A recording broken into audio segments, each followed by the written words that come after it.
Oke, saya akan mencontohkan cara menggunakan flash BIOS atau melakukan flash BIOS dengan menggunakan flasher RT809F. Di sini saya mau melakukan flash BIOS untuk mainboard seri Asus X202. Nah, perhatikan ini adalah BIOS-nya atau IC BIOS-nya. Nah, ini IC BIOS-nya. IC BIOS biasanya kemudian posisinya biasanya berdekatan dengan KBC. Nah, nih biasanya kalau enggak dibaliknya biasa ada di sampingnya, di samping kiri maupun di samping kanan. Biasanya IC BIOS itu tidak berjauhan dengan KBC. Itu biasa ciri-ciri yang paling umum digunakan. Nah, yang perlu diperhatikan juga itu adalah sebelum mengangkat IC BIOS-nya itu perhatikan komponen-komponen kecil di area dekat-dekat kaki IC BIOS-nya. Itu biasanya kalau tidak hati-hati itu komponennya bisa ikut terangkat ketika melakukan pengangkatan IC. Jadi sering sekali ada kasus setelah flash BIOS itu malah makin parah rusaknya. Itu paling sering disebabkan karena terjadinya ada komponen yang ikut hilang, ikut terangkat yang tidak kelihatan karena fisiknya komponen tersebut kecil. Jadi kalau bagi pemula saya sarankan untuk sebelum mengangkat IC itu difoto dulu, difoto bagian di area IC BIOS, biar kalau misalnya terjadi hal-hal yang tidak diinginkan atau ada yang komponen yang hilang itu kita bisa deteksi bagian mana komponen yang hilang. Oke ya, kita lanjut. Nah, sekarang kita proses pengangkatan. Untuk memudahkan pengangkatan IC, ada baiknya kita resolder dulu kaki-kakinya. Ini prosesnya harus hati-hati. Biasanya kalau solder yang matanya besar, ada komponen yang ikut terbawa oleh mata soldernya. Jadi usahakan betul-betul berhati-hati, jangan sampai ada komponen lain yang tersentuh oleh mata solder ini. Jadi kita menyolder itu hanya untuk memudahkan ketika melakukan pengangkatan dengan blower. Nah, kemudian prosesnya ya kita blower IC BIOS-nya, kita angkat secara hati-hati. Jadi ini saya sarankan bagi pemula betul-betul berhati-hati, mengingat sering terjadi kasus justru setelah di flash BIOS kasusnya makin parah. Itu yaitu yang perlu diperhatikan. Panas blower juga itu perlu diperhatikan, jangan terlalu panas. Jarak blower dan IC juga perlu diperhatikan, jangan terlalu dekat, apalagi di sekitar situ ada chipset yang bisa terganggu akibat panas yang berlebih.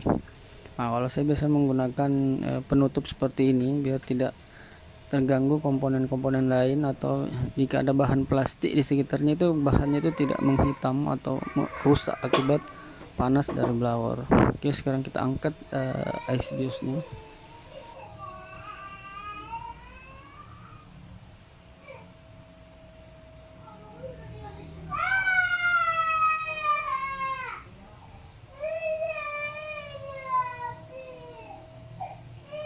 Nah, ketika sudah terangkat, kita bersihkan dulu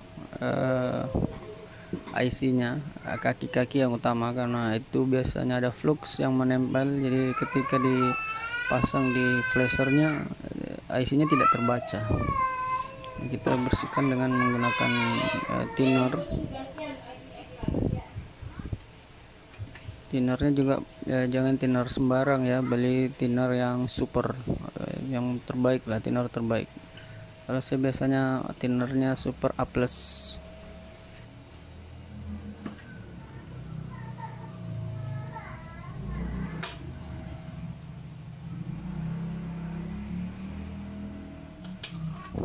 kita pasang. Jadi perhatikan titik di IC BIOS-nya itu harus sama dengan titik yang ada di flashernya.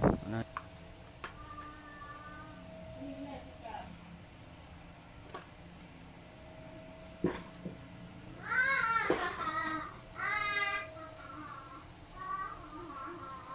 di flashernya ada titik itu. Nah, jadi disamakan, jangan sampai terbalik. Ya terbalik sih tidak masalah ya, karena kemungkinan tidak terbaca, cuman nah caranya itu kan agak ngeper tuh, pernya diturunin, kemudian masukkan IC-nya, kemudian dilepas. Nah, seperti itu. Oke, jadi IC sudah terpasang di flashernya.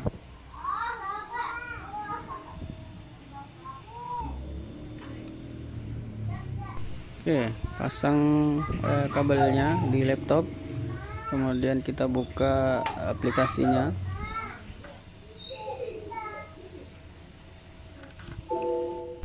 Nah, aplikasi oke, tekan ini.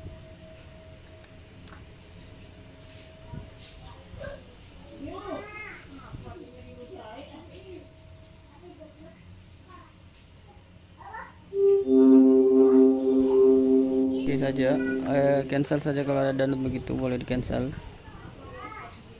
Kemudian pilih yang paling atas untuk pembacaan jenis IC. Oke, ini.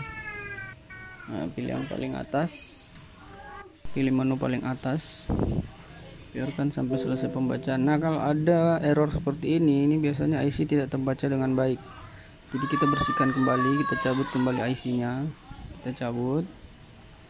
Nah, kita bersihkan kembali, masukkan lagi ke thinner, mungkin kurang bersih, atau bisa juga kita bersihkan dengan cutter kaki-kakinya.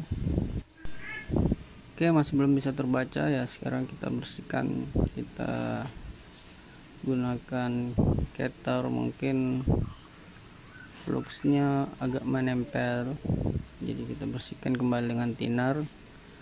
Kemudian biar lebih yakin bahwa IC bukan IC yang rusak, biasanya sih IC rusak juga pesan errornya seperti itu. Jadi sebelum mengganti IC kita bersihkan dulu kaki-kakinya, kita krok sedikit bagian kaki-kaki IC ini biar menempel bagus di flashernya.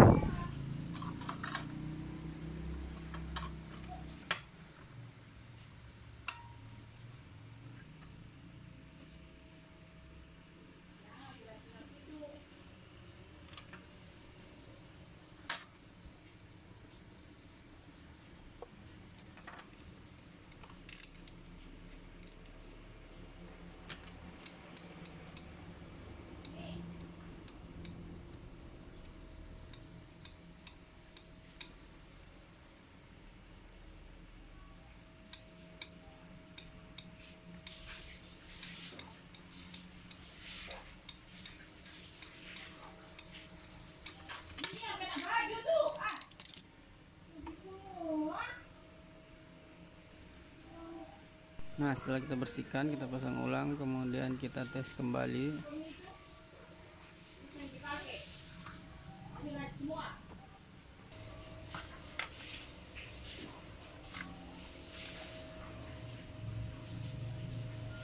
Pilih menu paling atas, apakah sudah terbaca. Oke, sini sudah terbaca normal, ada tulisan oke. Perhatikan itu kode IC nya W25K64, kemudian dengan kapasitas 8 MB. Nah, 64 bit 8 MB itu kapasitas atau besar penampungan IC ini. Jadi kalau IC nya besarnya 8 MB, biasanya file yang akan masuk juga 8 MB. Oke, kita read. Nah, pilihan berikutnya di bagian bawah itu ada tulisan read, itu untuk membaca IC. Jadi kita membaca file data yang ada di IC. Nanti setelah pembacaan selesai kita save, biar jika terjadi kesalahan atau file yang akan dimasukkan kurang bagus, itu bisa kita kembalikan lagi.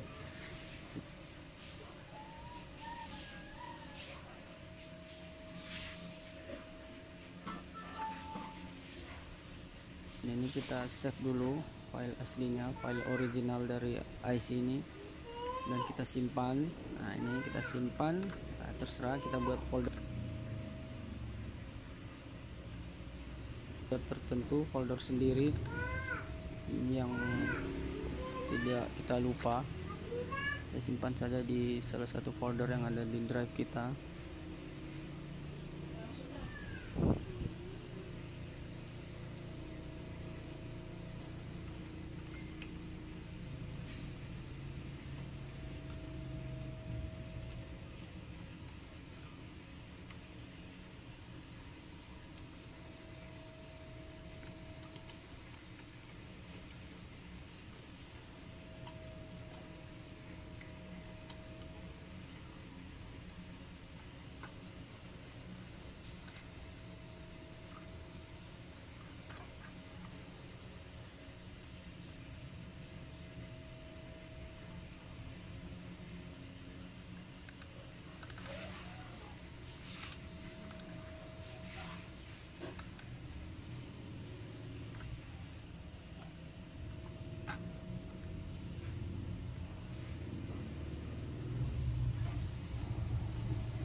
Oke, setelah disimpan, sekarang kita mencari atau membuka file yang akan menggantikan file lama.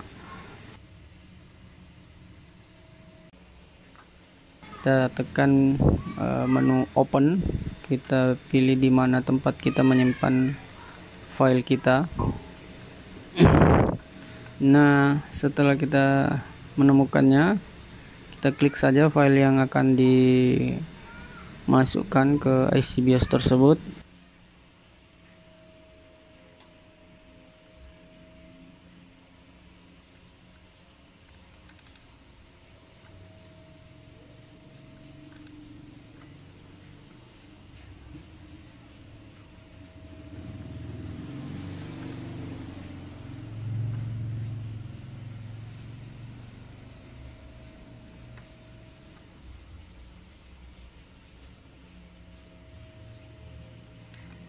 Kemudian kita lanjutkan dengan mengklik tombol write. Biarkan proses sampai selesai.